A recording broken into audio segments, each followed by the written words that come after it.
I gotta talk about one thing before we move on. I got so much shit for saying I didn't hate the way the Cybertruck looked. I got so much shit. It was the #1 topic in the comments. I stick by my take that is the modern day DeLorean. And I like the DeLorean. I fucking love the DeLorean. And it's a spiritual successor. And I'm going to talk my shit right now. Okay? I get it. Everybody on the internet is having the who can hate Elon Musk the most fight. Okay? Everybody on the internet is like, I hate Elon Musk the most. No, I hate Elon Musk. But no, I've been hating Elon Musk from before it was cool. I hated him when he only had a few $1 billion. We get it. You all hate Elon Musk. Some people are like, this is Will's worst take ever. It's like, it's a car.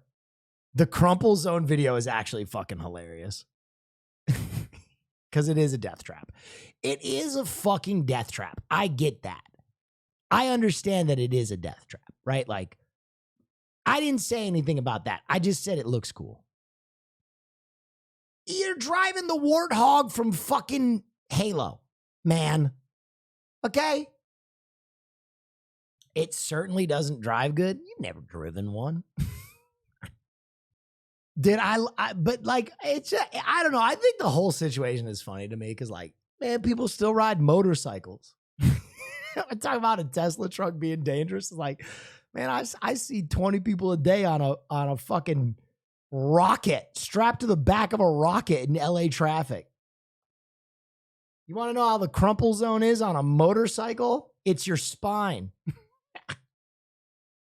Oh, this dude actually drove one? Cybertruck has been kind of an enigma. It was revealed 4 years ago, almost to the day.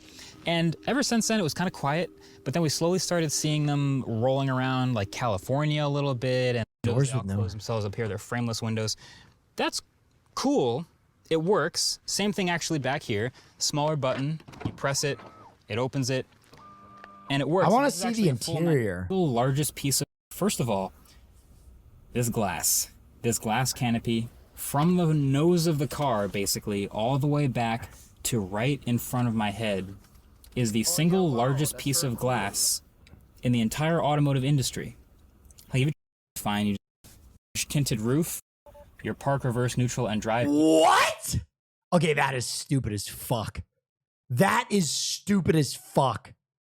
I don't want to reach up every time I change. Okay, I'm going to be honest. This is fucking dumb. Years, if you actually want to change them, up above your head. I've never seen it there in any car. That is so dumb. I have real space to put my feet, but it'll add insane steering with the F-150 Lightning, which is a normal truck that doesn't have 10 degrees of rear wheel steer. And this one, it just means you can turn way sharper. It feels way more nimble in parking lots. It feels like it shrinks the wheelbase, the whole dimensions of the truck. But also, like, spacing-wise, I'm just looking around, just trying to feel how big this vehicle is. This is a small road, school bus. I'm able to maneuver around, though. I have pretty good visibility everywhere. I'm just thinking a lot about where the nose of the truck is, because it is such a short nose. It's a really different ratio. I'm not used to the hood being that short compared to where the windshield is, but either way, it's pretty quiet, I will say. These laminated windows do a good job of sealing out all the noise. They also happen to be shatterproof. The truck also happens to be allegedly bulletproof. I'm not testing that in this video, but you've seen the pictures. I want to see what he says. The sheer force of 2.7 seconds 0 to 60, 850-ish horsepower, like no other truck moves in a straight line like this one does. But I'm also going to include the steering as a pro. You got to get used to it, but again, that tight turning radius and how nimble it feels, like on a highway, that's remarkably responsive. Like, I can turn my wheel like this in a Model S Plaid and it does not feel as responsive as this. That's a crazy thing to say. So then its downside is going to be, one, just that people think it's ugly. and that's fine. A lot of people are going to think it's ugly. And 2 is it's more expensive than we originally thought. It doesn't have that price advantage. I am driving a $100,000 truck right now. There's no way around that.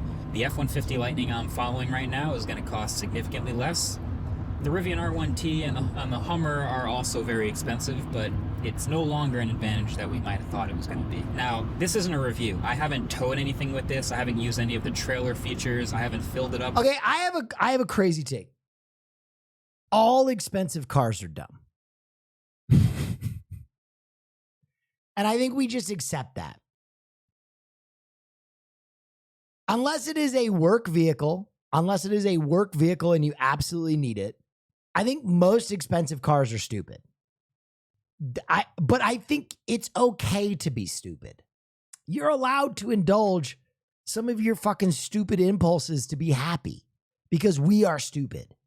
So at the end of the day, if your fucking stupid car makes you happy, then enjoy your fucking stupid car. Didn't you buy a Tesla? Yeah, and it's fucking stupid. It's a fucking stupid car. Wow, that's very cool. I do get a tax break. I do save like a lot of money on gas. And people do like to ride in it because it's the fastest car in the world. But I bought that Tesla Plaid knowing it would be stupid. I called my money manager and I literally was like, hey, can I do something stupid? And he was like, yes, you may do something stupid. He's like, you've not spent any money for a long time. Do something stupid. And I was like, dope, sick. I'm going to do something stupid. Have you guys never heard the story of me getting that car? I've told this story before. I will abbreviate it and then we'll watch Survivor. So I wanted to get a car. I've never really had a nice car. And I was driving a Buick with one side view mirror. So I just, you know, I had an efficient car. I had a car that got me from A to B. I don't like that the world is this way. I do not like that the world is this way. But I showed up to some meetings in my Buick with one side view mirror. And I was told by some people I work with that I should upgrade my fucking car. Very succinctly. They were like, hey, you live in Los Angeles. People are hiring you for things. Oh yeah, wow. Will's Buick looked like the Tesla delivery. he was going to ask if I wanted to play Fortnite back at his place and kidnap me.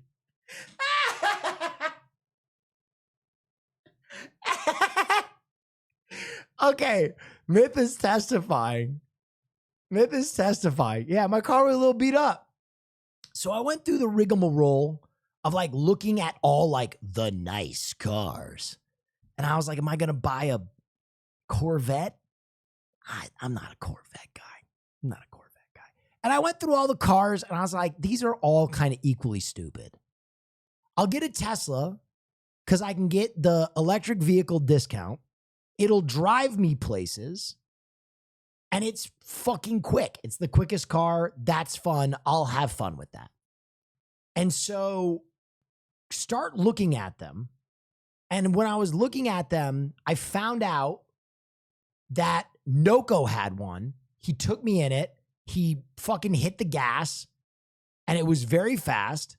And I was like, that's a ton of fun. And he's like, well, one of your fans does some of the distribution for Tesla.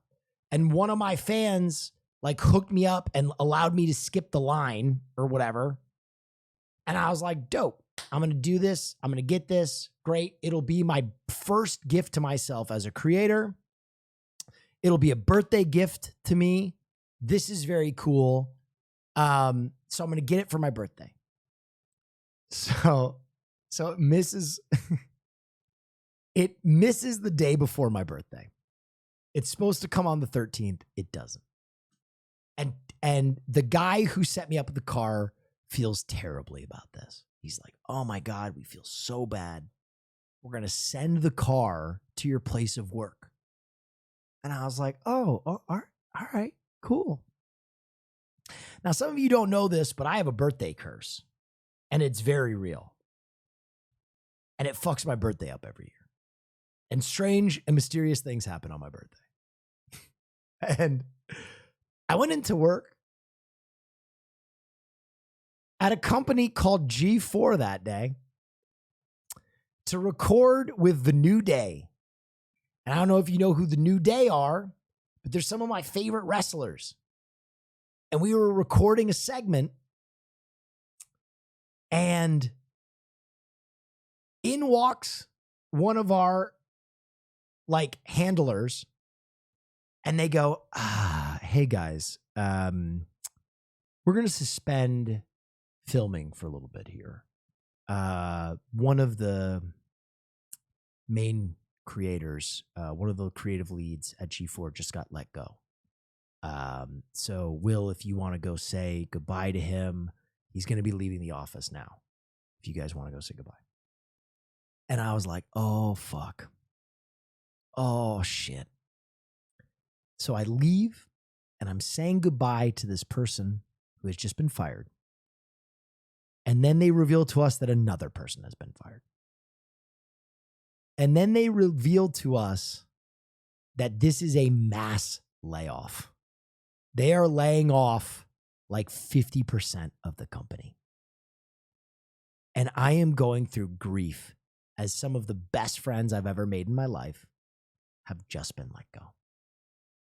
And then I remember that I have a really fucking stupid car about to be dropped off to the front door in like 20 minutes as a birthday gift to myself. And I frantically call Tesla and I go, Tesla, hi, this is Will Neff. I have a delivery scheduled today. And they go, yeah, this is Tesla. And I go, you need to not deliver that car. And they're like, we're sorry. It's already on the truck. It's going out. And I was like, crash it, burn it, drive it into a lake. I do not care. Do not bring it here. And they're like, sir, we can't. And I hang up because shit is going down.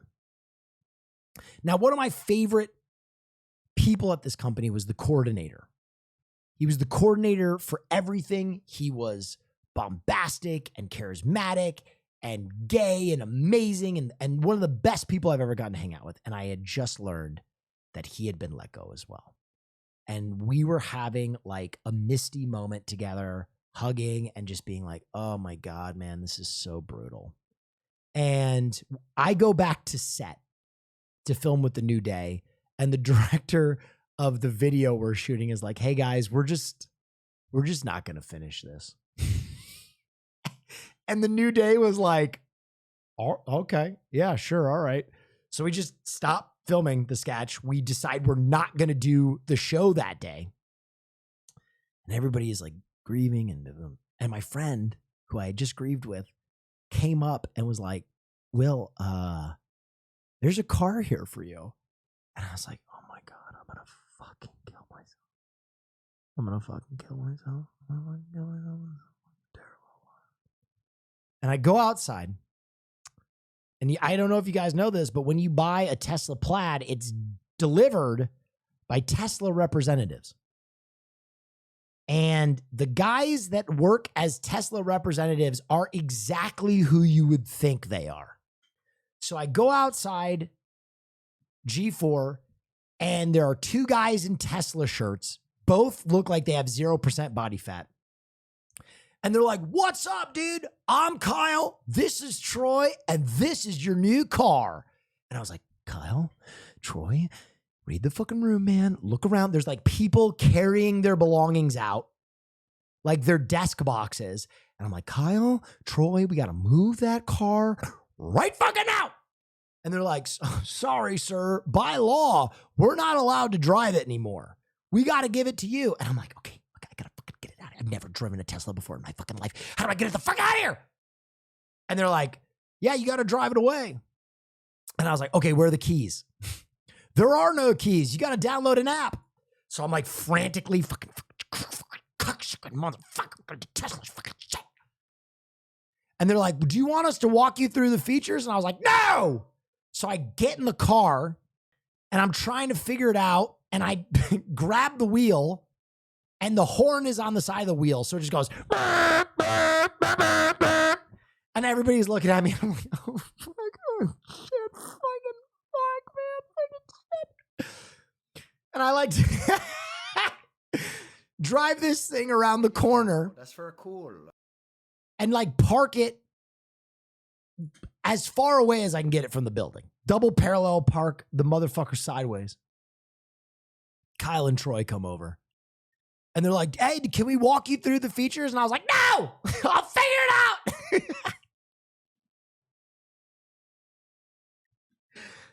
And I go back inside.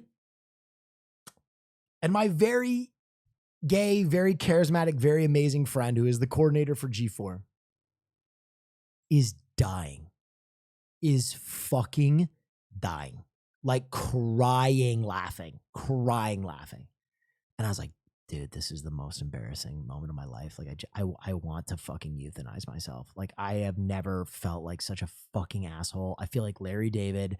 I wanted no part of this. I'm never going to spend another cent. I hate money. I hate my life. I want to drown.